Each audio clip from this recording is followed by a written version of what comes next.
আস্ত খাসি খাওয়ার মধ্যে যে কি মজা এটা বুঝতে পারবেন না, বলতে দাও।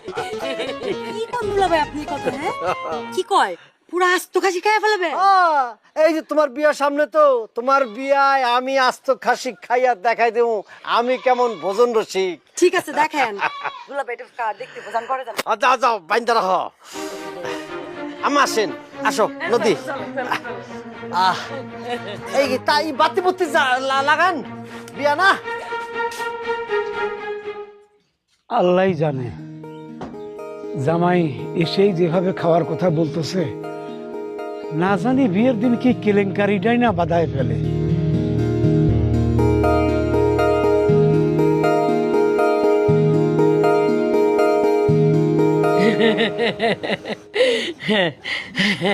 জামাই, আমার মাইয়া কইছে তুমি নাকি খাসির মাংস পছন্দ করো, এই জন্য তোমার শ্বশুরে আস্তা খাসি জমাই দিছে আর আমি আস্তা রাঁধছি।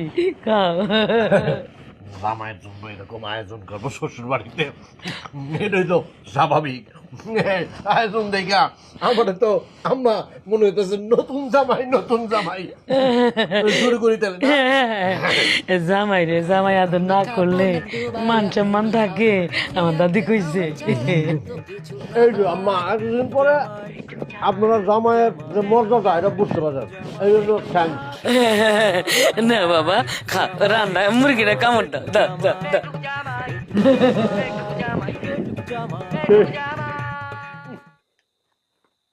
রান্না কিন্তু খুব মজা হয়েছে আম্মা, বুঝছেন?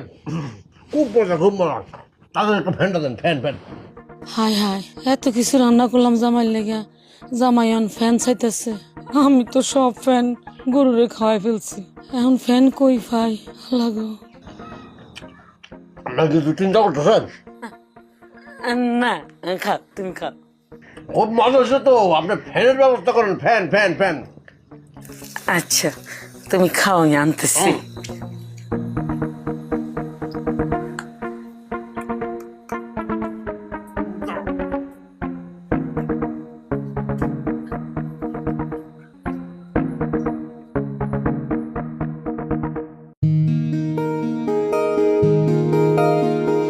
কামড় হইল কি?